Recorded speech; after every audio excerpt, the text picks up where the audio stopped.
जिनवाणी विराजमान अशोक जी, अशोका जी। स्यादवाद षट द्रव्य गुण पर्याय और प्रमाण का। कर्म चेतन बंध का, कर कर्म के अवसान का, कह कर स्वरूप यथार्थ जग का, जो किया उपकार है उसके लिए दिन वाणी माँ को वंदना शुतिवार है, वंदना शुतिवार। अरहंत भाषियतम गणहर देवे गंधियम सम्मम प्रणमामि भक्ति जुतो सुदनान महो वही सिरसा।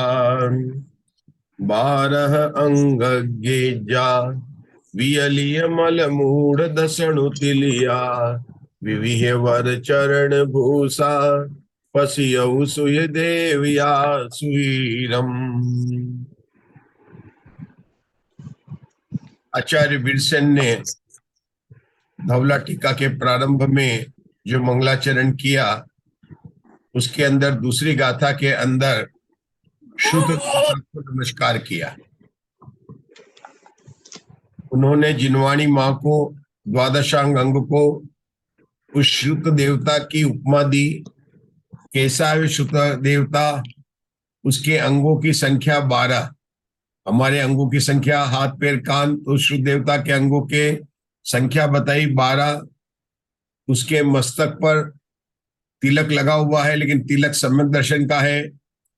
वह उसके शरीर पर आभूषण है, तो कौन से आभूषण है? चारित्र के आभूषण है। और वो शुद्ध देवता जयवंत हो। इस शुद्ध देवता में किसकी बात है? तीर्थंकर के द्वारा उपदिष्ट जो वाणी है, जिसको गौतम गंधर्व भगवान ने अंतर्मूर्त के अंदर रचा था, उस वाणी का ही नाम द्वादशांग वाणी है। इस द्वादशांग वाणी के परिचय का प्राप्त करने का हमने यह स्वाध्याय की श्रृंखला श्रुत पंचमी के पावन अवसर से प्रारंभ की। हमने देखा कि 12 अंग जो हमारे जिनागम में, हर मंदिरों में जो श्रुत स्कंद का ये जो चित्र मिलता है, हम सभी ने देखा है। ये चित्र हर जगह है। इस चित्र में जो कुछ भी लिखा गया है वह क्या है? अगर हम उस पूरे चित्र को बांटे तो इसके अंदर 4 अधिकार हो जाते हैं। पहला अधिकार का नाम है अंग पूर्व नाम समुत्कीर्तना, मतलब अंगों और पुर्तों के नाम की समुत्कीर्तना की। किरण भाई साहब, शाम को हमारी चल रही है प्रकृति समुत्कीर्तना। प्रकृति के नाम ज्ञानावर्णी, दर्शनावर्णी, वेदनी, मोहनी, ये प्रकृति समुत्कीर्तना, उत्तर प्रकृति समुत्कीर्तना। ये जो शुद्ध स्कंद जो मंदिरों में विराजमान है, इसके अंदर क्या है? अंग और पूर्वों के नाम की समुत्कीर्तना है। दूसरा क्या बताया था कस्तूरी जी? कि इसमें पद संख्या का प्रमाण बताया। पद की भी व्याख्या करेंगे, हमने की थी पद की। हर एक अंग के उसके कितने पद हैं, इसका उन्होंने उच्चारण किया। तीसरा क्या है कि अर्थकर्ता और ग्रंथकर्ता की निरूपणा भी उससे हो जाती है कि भगवान महावीर अर्थ करता है और गौतम गंधर्व ग्रंथ करता है। और चौथा क्या बात है कि शुद्ध स्कंदन में 5 ज्ञानों के उत्तर भेद की हमें निर्देश मिल जाता, मतलब मिल जाता किसके होते हैं। जब हम 5 ज्ञान की बात करते हैं तो कौन सी बात करते हैं ममता जी? मति ज्ञान, शुद्ध ज्ञान, अवधि ज्ञान, मन परय ज्ञान और केवल ज्ञान। मति ज्ञान के भेद हमने देखे थे। कितने देखे थे? सामान्य से कहे तो 4: अवग्रह, इहा, आवाय और धारणा। और फिर उन्हीं के 5 इंद्रिय और मन की सहायता से होता है। उनके 6 से किए तो 24 हो गए। उनके और भी भेद किए थे, अर्थावग्रह, व्यंजनावग्रह जो अवग्रह है, और उसका 12 गेय के बहुविध इस प्रकार से उन गेयों की अपेक्षा से भी भेद किए तो कुल 336 भेद हो जाते हैं। उसके बाद में आता शुद्ध ज्ञान, जिसका कि इस शुद्ध स्कंद का मुख्य विषय है। तीसरे ज्ञान का नाम है अवधि ज्ञान। उसके 3 भेद होते हैं। कौन बताएगा? ममता जी बताएंगे। देशावधि, परमावधि और सर्वावधि। परमावधि और सर्वावधि। बहुत बढ़िया। और मन परे ज्ञान के मधु जी ग्वालर बताएंगे। 2 हैं, रजुमति और विपुल। और केवल ज्ञान के भेद तो जेपी दोषी बताएगा। होता ही नहीं है, तो मुझे बताना ही नहीं पड़ेगा। केवल ज्ञान के तो कोई भेद, किरण जी भाई साहब, केवल ज्ञान के भेद तो आप भी बता सकते, अपन अपन दोनों बता सकते हैं कि कोई भेद होता ही नहीं है, वो ज्ञान तो एक ही होता है। अब देखिए, जो शुद्ध ज्ञान जिसकी बात कर रहे हैं, सामान्य से उसको पता है शुद्ध ज्ञान दो प्रकार का होता है, अंग प्रविष्ट और अंग बाह्य, तत्वार्थ सूत्र में देखे तो। लेकिन भूत बली आचार्य ने जो 13वीं पुस्तक है धवला, वहां पर बताया शुद्ध ज्ञानावर्णी कर्म 20 प्रकार का है। कितना? शुद्ध ज्ञानावर्णी कर्म कितना? भी अपने भी पढ़ा, भी अपन चूड़िका में पढ़ा, शुद्ध ज्ञानावर्णी कर्म कितने प्रकार का? 20 प्रकार का। तो एक एक आवरण को, ज्ञान को आवरण करेगा, क्योंकि आवारक और आवरीयमाण दोनों में संबंध है। अगर आप कहते हैं कोई आवारक है तो आवरीयमाण भी होना चाहिए। क्या अर्थ निकाला मंजुला जी? कि अगर शुद्ध ज्ञान के और शुद्ध ज्ञानावर्णी कर्म के 20 भेद है, तो शुद्ध ज्ञान के भी जो है कितने भेद हो जाएंगे? 20 भेद होंगे, उनको आवारक कहेगा। उन भेदों के नाम हमने याद करने के लिए किससे किए थे? हाँ बोलिए।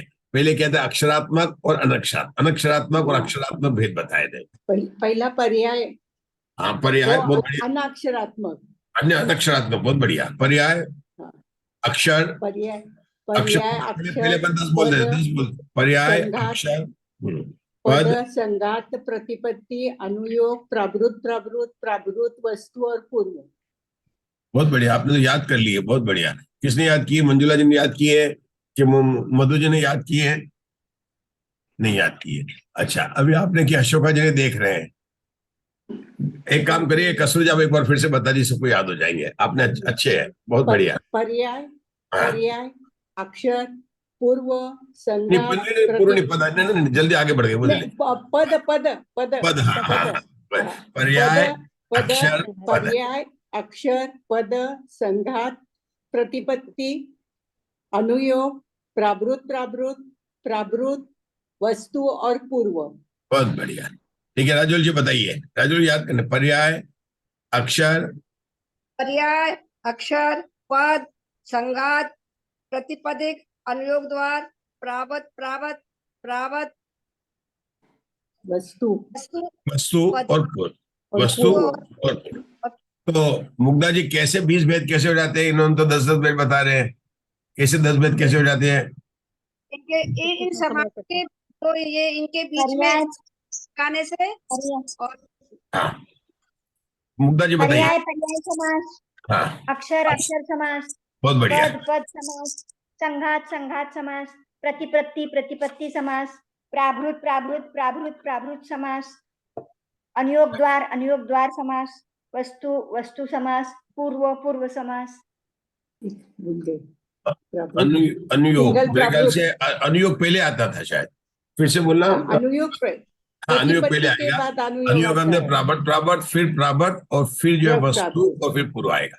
कोई बात नहीं, थोड़ा सा क्रम में आगे पीछे हुआ, कोई बात नहीं, उसमें याद हो जाता है। मतलब पहला कौन सा है? पर्याय, उसके बाद में अक्षर, अक्षर के बाद में पद, पद के बाद में संघात, हो गया ना? इतना तो पूरा हो गया।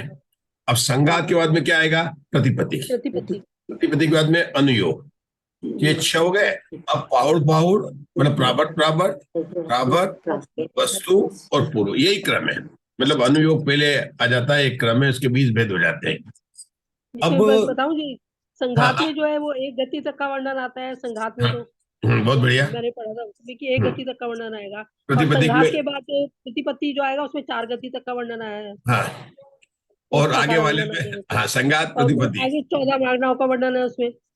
वो किस में अनुयोग में आएगा? 14 मार्गनाओं, अनुयोग में अनुयोग में 14 14 मार्गनाओं, मार्गना का वर्णन, क्या अपन बोलते हैं? अनुयोग द्वारा 14 मार्गना। बहुत अच्छा आपने याद किया, बहुत बहुत। उसके आगे प्रावत, प्रावत में जो है 4 अनुयोग का वर्णन है। ये अनुयोग नहीं है वो, वहाँ ये अनुयोग नहीं है, समय में जो ये कोई अनुयोग नहीं है। अनुयोग होगा। हाँ, प्रथमानुयोग वो विभाजन द्वादशांक का नहीं है। प्रथमानुयोग, कर्णानुयोग, चरणानुयोग, द्वादशांक का विभाजन नहीं है। अब वो लिखा था 4 अनुयोग है, तो कोई बात नहीं है ना, 4 अनुयोग की उन्होंने। उस समय का जो कोई अनुयोग हो वो होगा। हाँ, और फिर उसके बाद जो है, उसके बाद प्राभत में जो है, फिर वो जब वस्तु अधिकार पर आएगा उससे पहले तक का वर्णन सारा का सारा आ हाँ, जाएगा। फिर अपन उधर से करते हैं अशोका जी, कि जैसे पूर्व लेते हैं, एक पूर्व के अंदर कितनी होती है? वस्तु होती है, और वस्तु हर एक पूर्व के अंदर अलग अलग है। मतलब 14 पूर्व के अंदर वस्तु अलग अलग है, लेकिन एक एक वस्तु में 20-20 प्राभर्त होते हैं। एक एक वस्तु 20-20 प्राभर्त होते हैं, और 20-20 प्राभर्त के अंदर फिर क्या हो जाएगा? उसके अंदर 4-4 अनुयोग द्वार हो जाएंगे। है ना, इस प्रकार। हाँ, अलग अलग मतलब वस्तु में 195 वो होते हैं। ऐसा है, कुल 14 पूर्व है, 195 वस्तु है, 3900 उसमें भेद हो जाते हैं कि एक एक वस्तु में इतने प्राभर थे। और फिर कितने हो गए, 3900 में हम 24 का गुणा करेंगे तो 93,600, और फिर उसमें 4 का गुणा करेंगे तो 3,74,400 आ जाएंगे। ये आपके पूरा उसका क्रम बन जाएगा, ऊपर से क्रम आएंगे। ये बात हम आपको बताने वाले हैं, लेकिन जिससे नीचे से अपन चले, क्या चले, एक गति संबंधी, 4 गति संबंधी, 14 मतलब मार्गणा मतलब अनुयोग हो गया, 4 अनुयोग के ऊपर पहुंचे, 4 अनुयोग के बाद में ना, तो उस तरह से उसका जो वर्णन आता है। ठीक है, अभी अपनी बात चल रही है इन अंगों के बारे में। कल हमने अभी तक कितने पढ़े थे, 12 अंग में से अपना देखे हैं, तो वास्तव में अपन ने 6 अंगों का ज्ञान कर लिया।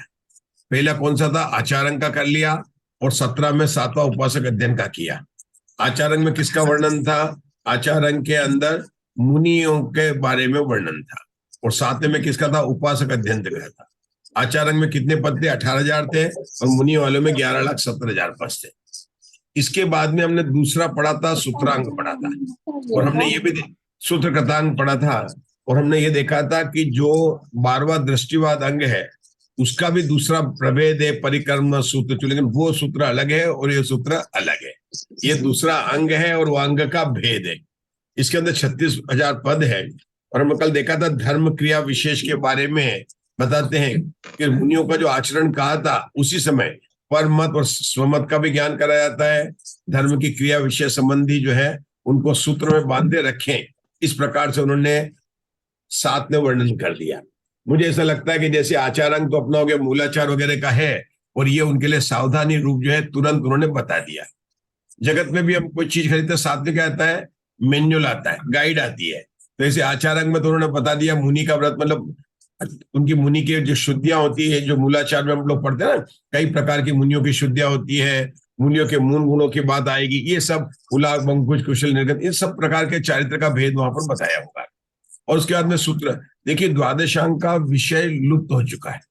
अगर आज हमारे पास में आचारांग अगर उपलब्ध है तो कौन सा उपलब्ध है, मूलाचार। तो सबसे पहले मूलाचार कहो या वो आचारांग कहो, एक ही बात हो गई। क्यों, मुनि मतलब हमारे पास और कोई शास्त्र उपलब्ध नहीं ना। वसुनंदी, अच्छा बाद में वसुनंदी श्रावकाचार कहो, रत्नकरण श्रावकाचार कहो, ये सब उपासक अध्ययन के रूप है। मतलब उन्हें बताया क्या गया, चाहे वसुनंदी श्रावकाचार कहो या सागर धर्मामत कहो, उसको कहो तनाकार धर्मामत कहो, तो जो मूलाचार की जो बात है वह बात आ गई किसमें, आचार अंग में। और श्रावकों की बात किस किस में आ गई, रत्नकरण श्रावकाचार है ना, वसुनंदी श्रावकाचार है, ये सागर धर्मामृत है, पुरुषार्थ दीपा में भी आचरण की बात है। ये सब क्या हो गए, श्रावकों के चरणानुयोग के ग्रंथ हो गए, जिसको आजकल की पद्धति में बोला है। तो कितने हो गए अपने पास में, हमने 3 का ज्ञात कर लिया, पहला, 7वां और दूसरा कर लिया। इसके बाद में कल बड़ी अच्छी चर्चा हुई थी हमारी, तीसरे अंग और चौथे अंग की मंजुला जी बताएंगे क्या नाम था, स्थानांग और समवाय अंग, है ना। स्थानांग में उन्होंने जीव द्रव पर घटा के बताया था, सारी चीजें जीव द्रव पर ही लागू होनी चाहिए, एक स्थान करके बताया था। 1 2 3 4 5 6 7 8 9 10। शुरू कहां से किया था राजुल जी, 1 मतलब क्या, एक शुद्धात्मा लिया था। 2 मतलब क्या लिया था, संसारी और मुक्त लिया था। 3 मतलब जीव का ही लेना, औषधोषी मतलब जीव पर उत्पाद द्रोह ले लिया उन्होंने, 3 पर दिए। लेकिन हम जीव पर कर्म चेतना, ज्ञान चेतना, कर्मफल चेतना ले सकते, कोई जीव का है।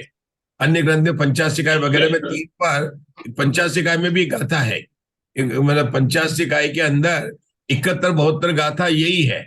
1 क्या है, 2 क्या, 3 क्या, इसकी बात आती है 50 इकाई में। क्या मुग्धा जी देखना, 50 इकाई में यही चीज है। तो वहां पर कर्म चेतना, कर्मफल चेतना और ज्ञान चेतना लिया। गति 4 में क्या लिया, गति 4 में 4 गति का नाम ले लिया, कोई जीवी भ्रमण करता है। 5 में उषादोषी 5 भाव ले लिए, अपने को जीव का लेना है। वो शमिक शाइक भाव किसको, जीव के होते हैं, जीव का संत, 5 में जीव के भाव ले लिया। 6 में क्या लिया, कि एक गति से दूसरी गति में भ्रमण करता है तो उसको षट अपक्रम बोलते हैं, मतलब 4 दिशा और ऊपर और नीचे इन 6 गतियों में भ्रमण करता है, तो षट क्रम को ले लिया। 7 में किसको लिया था बोलो, 7 में उन्होंने सप्तभंगी ली, 7 में उन्होंने लिया। 8 में 8 कर्म की जीवी कर्म से बंधा हुआ है। हाँ, और 9 में किसको लिया था? नौ पदार्थ 2 पदार्थ को लिया था। और 10 मिनट जीव समाज ले लेते हैं, बोले एक इंद्रिय के सूक्ष्म बादर, 2 इंद्रिय, 3 इंद्रिय, 4 इंद्रिय और पंचेंद्रिय, इस तरह से कर उन्होंने 10 भेद जो बना लेते। वो कहा था आगे भी इस तरह से लगा लेना चाहिए। और हमने कहा था उसको ग्रुप करके कि आगे 11 कैसे करेंगे कि पंचेंद्रिय के 2 भेद कर देंगे, संगी और असंगी। मतलब इस तरह से आगे भेद बढ़ाकर 12-13 तक करना चाहिए।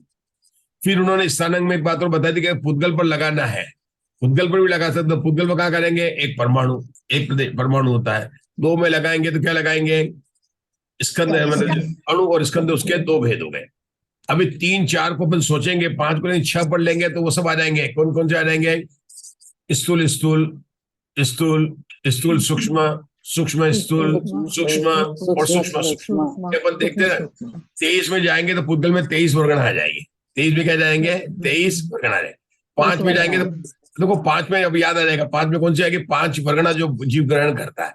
कौन सी? आहार वर्गणा, 3 नंबर की वर्गणा, भाषा वर्गणा, तेजस वर्गणा, और कार्बन वर्गणा, ये सब मनोवर्गणा। ये 5 वर्गणा अपन ले सकते हैं, 5 में ले सकते हैं, ले सकते हैं उसको। अच्छा, 3 में ये 5 वर्गणा कौन से जीव ग्रहण करता है ना, इसकी बात बताते हैं पुद्गल की।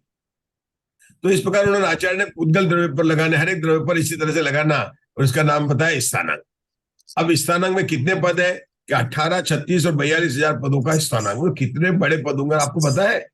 उषा जी कह रहा है एक पद कितना बड़ा है? 1634 करोड़ 83,07,888। मतलब कितना बड़ा स्थानांक, कितनी बातें लिखी होगी, मतलब हमारे तो कल्पना के भी बाहर जाती है। इसके बाद में कौन सा क्रम है? आज चौथे का नाम क्या था? हमारे बता रहे कसरू जी बता रहे, चौथे का नाम था समवायंक। क्या नाम है? समवायंक। कल समवायंक पर हमारी बहुत अच्छी चर्चा हो गई थी। द्रव्य समवाय, क्षेत्र समवाय, काल समवाय और भाव समवाय। द्रव्य समवाय में हमने क्या लिया था? याद है सबको? धर्म द्रव्य और अधर्म द्रव्य। और क्या था? दोनों में समवाय क्या? दोनों तिल की तरह तेल से लोकाकाश में व्याप्त है। ये धर्म द्रव्य लिया है, और धर्म और अधर्म द्रव्य लिया था।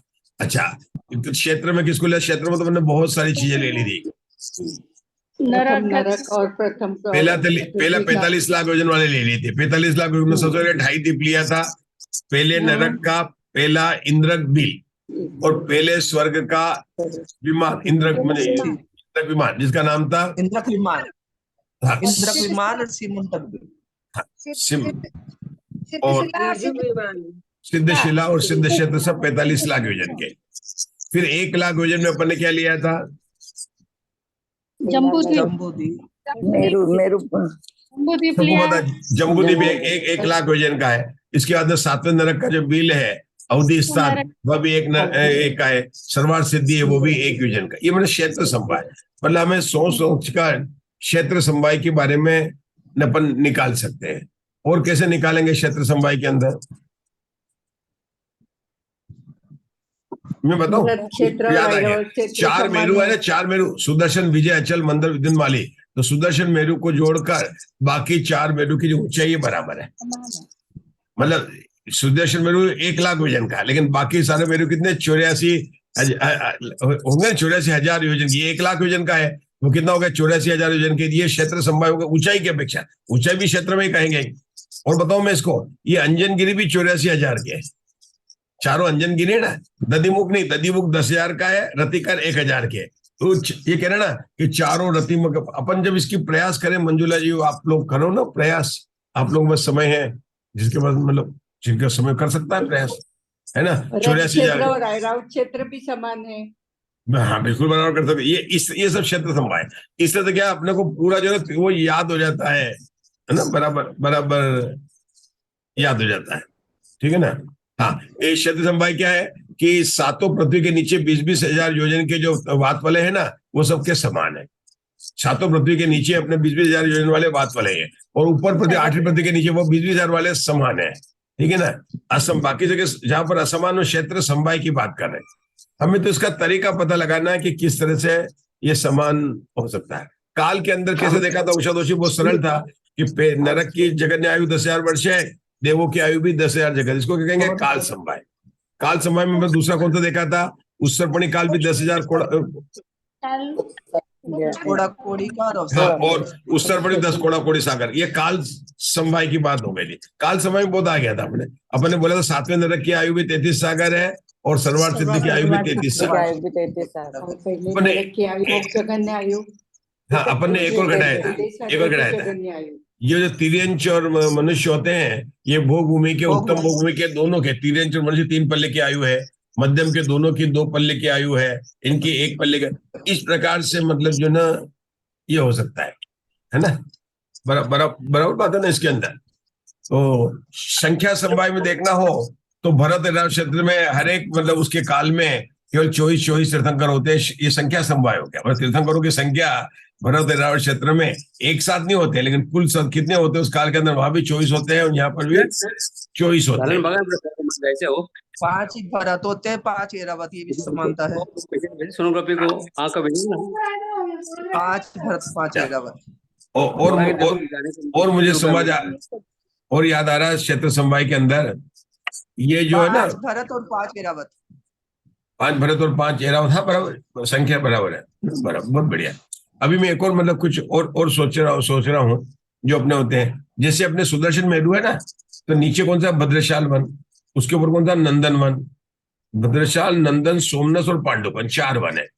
और ये जो भद्रशाल वन और नंदन वन जो 2 है ना, उनके जो चैत्यालय है और जो नंदीश्वर द्वीप के जो चैत्यालय है, वे सब उत्कृष्ट साइज की अपेक्षा, क्षेत्र की अपेक्षा समान है। मतलब कृत्रिम चैत्यालय भी 3 प्रकार के होते हैं, उत्कृष्ट, मध्यम और जगन। 3 प्रकार के साइज मिलते हैं।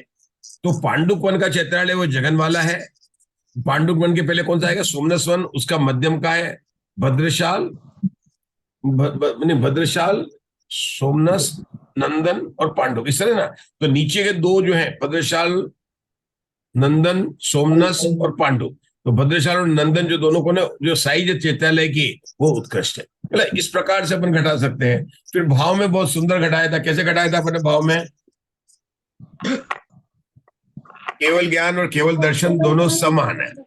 क्यों समान है? तो भाव के शायिक दर्शन के शायिक भाव है, शायिक भाव मतलब केवल ज्ञान की शायिक भाव दोनों इसलिए समान हो गया कि दोनों शायिक भाव है। इस प्रकार से अपन ने घटाया था। लेकिन केवल ज्ञान और केवल दर्शन में अपन ने कल काल समवाय भी घटाया था। कैसे घटाया था? कि दोनों केवल ज्ञान और केवल दर्शन का प्रथम समय तो है, लेकिन चरम समय नहीं है। क्योंकि प्रथम समय तो है, मतलब क्योंकि न जीव को जब 12वें अनुष्ठान के बाद में जब केवल ज्ञान होता है तो केवल दर्शन होता है, इसलिए दोनों का प्रथम समय तो है, लेकिन दोनों का चरम समय नहीं होगा। इस प्रकार हमने अभी तक कितने अंक की बात कर ली? हमने बात कर ली आचारांक, सूत्रतांक, स्थानांक, समवाय। अब 5वें अंक का नाम है व्याख्या प्रज्ञप्ति। 5वें अंक का नाम क्या है? व्याख्या प्रज्ञप्ति। इन द्वादशांक का जो वर्णन है बहुत सुंदर है और जानने योग्य बात है।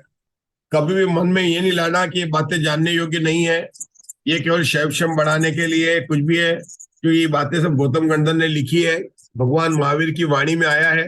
कोई भी बात अगर प्रयोजन वाली नहीं होती तो भगवान के पास में कोई एक्स्ट्रा टाइम नहीं था, गौतम गंधर के पास में कोई एक्स्ट्रा टाइम नहीं था। हमने देखा है कि बहुत से लोग ये सोचते हैं कि द्वादशांक के अंगों के जानने से क्या, हमें तो आत्मा का लाभ करना है। बात सही है, हमें आत्मानुभव करना है, लेकिन जगत की सब बातों को जानते समय, देखते समय तो हम इसका नहीं चिंतन नहीं करते हैं। और वीरसेन आचार्य ने इसका वर्णन कितनी बार किया? 3 बार किया। कितनी बार किया? 3 बार किया। पहली पुस्तक में, 9वीं पुस्तक में और 13वीं पुस्तक में किया। आपको पता है आचार्य भगवान कुंदन देव ने 10 भक्ति लिखी है। पंचमहागुरु भक्ति, तीर्थंकर भक्ति, चारित्र भक्ति, उसमें जो श्रुत भक्ति लिखी 10 भक्ति में, जिसका अभय कुमार जी ने उसका हिंदी अनुवाद भी किया। उन भक्तियों का हिंदी भी अनुवाद किया हुआ है इनका। लेकिन उन भक्तियों में, श्रुत भक्ति में सब बात आते हैं। कुंदकुंदाचार्य ने बोली, राजवार्तिक में अकलंक देव ने बताई, धवला टीका के अंदर 13 पुस्तक भूतबली आचार्य ने श्रुत ज्ञान के विकल्पों की बात की। वीरसेन आचार्य ने 3 बार बात की। मतलब आप देखिए अष्टपौर्ण में इसका वर्णन आता है। रत्नकरण शावकाचार्य में जो भावना अधिकार है उसमें 16 भावनाओं के अंदर 16 कारण भावनाओं के अंदर इसकी बात आती है। 16 कारण भावनाओं में जो बहुशुद्ध भक्ति है उस बहुश्रुत भक्ति के अंदर इसकी बात आती है। सो उन्होंने लिया है द्वादशांकीय अंकों की बात को लिया, ठीक है ना। तो बहुत सुंदर प्रकरण है। हमें आज आगे विषय को बढ़ाना है और हम 5वां खंड को बात पढ़ने जा रहे हैं, तुरंत पढ़ने जा रहे हैं, समय होने से पहले ही। देखिए, व्याख्या प्रज्ञप्ति। समवायांग में कितने पद है? हाँ, मैं बता देता हूँ। पदों को याद करने का अपने बता, मेरे से 18,000, 36,000, 42,000, है ना, 1,64,000, समवाय में 2,56,000, मतलब, है ना। तो इसकी सबकी संख्या है अपने पास में। अभी अपन आज तो शुरू ही कर रहे हैं, समवाय अंक को कर रहे हैं, 5वां अंक को, ठीक है ना। कौन पढ़ने जा रहे हैं? मधु जी ग्वालियर पढ़ रहे हैं। पढ़िए मधु जी ग्वालियर। व्याख्या प्रज्ञप्ति। व्याख्या प्रज्ञप्ति अंग। वी अर्थात विशेष से बहुत प्रकार। व्याख्या अर्थात गणधर के लिए हुए प्रश्न। प्रज्ञाप्त्यन्ते अर्थात जानते हैं, जिसमें ऐसा व्याख्या प्रज्ञप्ति नामक 5वां अंग जानना। इसमें ऐसा कथन है कि जीव अस्थि है या जीव नास्ति है, जीव एक है या जीव अनेक है, जीव नित्य है या जीव अनित्य है, जीव वक्तव्य है या जीव अवक्तव्य है, इत्यादि 60,000 प्रश्न गणधर देव ने तीर्थंकर के निकट किए हैं। उसका वर्णन किस अंग में है? है। देखो, वी मतलब विशेष और आख्या मतलब गणधर के द्वारा किए गए प्रश्न। मतलब ये कौन सी बुक है? क्वेश्चन बुक है। कौन सी बुक है? Question book. तत्वार्थ सूत्र कौन सी? Answer book. वहां पर द्वयाक शिष्य ने प्रश्न किया आचार्य उमा स्वामी ने, और आचार्य उमा स्वामी ने उसका उत्तर दिया, और एक एक सूत्र उसके उत्तर बन गए। उत्तर आप बोलते ना, उत्तर। तत्वार्थ सूत्र क्या है? द्वयाक शिष्य के प्रश्नों के उत्तर का संकलन। द्वयाक शिष्य ने उमा स्वामी से पूछे थे। व्याख्या प्रज्ञप्ति क्या है? गौतम गणधर के द्वारा भगवान महावीर से किए गए प्रश्नों का संकलन, उसका उत्तर भी होगा साथ में। तो प्रश्न कितने हैं? 60,000। लेकिन कौन सी संख्या पर है? अभी हमने पढ़ा किस पर है? सप्तभंगी पर है। क्या जीव अस्थि है, क्या जीव नास्ति है, क्या जीव अस्थि और नास्ति है। आप जरा कोशिश करना। क्या उषा जी कह रहा, 60,000 प्रश्न बनाने, अगर अपन 15-20 भी बना दे सप्तभंगी पर, 20-40 बना दे तो ये बहुत बड़ी बात हो जाएगी। तो कितने प्रश्न बनाए? 60,000 प्रश्न। क्या बना? जीव अस्थि है, जीव नास्ति है, अस्थि नास्ति है, अवक्त। हम तो पढ़ते 7 ही है, 7 शंका होती है, 7 जिज्ञासा होती है, इसलिए अरे आचार्य ने जीव को अस्थि रूप से लेकर कितने प्रश्न बनाएंगे? 60,000। कल्पना नहीं कर सकते हैं। ये 4 लाइन में समाप्त हो गया व्याख्या प्रज्ञप्ति। अरे काल दोष से हमारे पास में कोई ग्रंथ नहीं है, जानने वाले नहीं रहे, न तो जो बताने जो लिखे थे, किसी ने लिखा नहीं। लिखा तो आचार्य धरसेन को, जो विकेल आया था तो लिखा, सब मौखिक ज्ञान था, वो आचार्यों के साथ ही चला गया। इनके ज्ञाता थे 680 वर्ष, 683 वर्ष तक इन सबके ज्ञाता थे। वो इनके एक अंक का ज्ञाता था। लेकिन 60,000 प्रश्न बनाए होंगे, क्या क्या पूछा होगा गौतम गणधर ने। मतलब कब, कितना समोश्रेणी, इतना रमणीय स्थान, रोचक, दुनिया का सबसे बढ़िया देखने का स्थान, और वहां पर पूछे जा रहे हैं प्रश्न। 60,000 प्रश्न। 60,000। 60,000 की संख्या देखकर मुझे याद आते हैं सगर चक्रवर्ती के भी 60,000 पुत्र थे। सगर चक्रवर्ती, उसके कितने पुत्र थे? 60,000 पुत्र थे। याद है कि सगर चक्रवर्ती कहानी? एक दिन सगर चक्रवर्ती अपने दरबार में बैठा हुआ था और 60,000 पुत्र पूरी बने हुए थे, और वो चक्रवर्ती, मेरे डैडी चक्रवर्ती है, इस अभिमान से वो गर्व से चल रहे थे। अरे पिताश्री, हमको भी काम दीजिए, हम भी पराक्रमी हैं, आपकी तरह करेंगे। तो उन्होंने कहा बेटा तुम तो करो। जब नहीं माने तो उन्होंने कहा कि ऐसा करो कि जो भरत चक्रवर्ती ने जो बनाए हिमालय पर्वत, वहां पर कैलाश पर्वत के वहां पर जो बनाए सब मंदिर की यात्रा वगैरह बनाए, वहां पर जाने में तकलीफ होती है, रास्ता ठीक नहीं है, तो तुम उस रास्ते को जो ठीक करो। उसकी कहानी तो अलग है। मैंने तो याद किया 60,000 प्रश्न याद आ गया मुझे। यहाँ पर गौतम गणधर ने, और दूसरा राजा श्रेणिक ने भी 60,000 प्रश्न किए थे। ये भी आता भगवान शरण में राजा श्रेणिक के भी 60,000 प्रश्नों की बात आती है। तो 60,000 पर मुझे 3 जगह स्थान याद आ गए। ये स्थानांग हो गया। भरत चक्रवर्ती ने 60,000 वर्ष तक युद्ध किया था। हाँ, भरत चक्रवर्ती 60,000 दिग्विजय की बहुत बड़ी आशा है। यही स्वाध्याय है, यही स्वाध्याय है। बोले 60,000 पर आपने संवादित को 4 बना दिए, वो ईश्वर जी कह रहा। कौन कौन से भरत चक्रवर्ती ने 60,000 वर्ष तक किया था, ठीक है। सगर चक्रवर्ती के 60,000 पुत्र थे। यहाँ पर व्याख्या प्रज्ञप्ति में 60,000 प्रश्न किए, किसने किए? गौतम गंधर ने किए। और हमने पढ़ा कि राजा श्रेणिक ने भी भगवान महावीर से 60,000 प्रश्न पूछे थे, इस प्रकार से, ठीक है ना। और भी मतलब बात आ सकती है, लेकिन 60,000 पर हमको 4 मिल गए। ये कैस में आएगा? संख्या समवाय में आएगा। किस में आएगा? संख्या समवाय में आएगा। क्यों? संख्या की अपेक्षा से अपन ने समवाय को बैठा। बहुत सुंदर था, है ना। अब आगे, अब अपना समय हो चुका है, हम फिर से लॉगिन करेंगे। बोलो भगवान महावीर।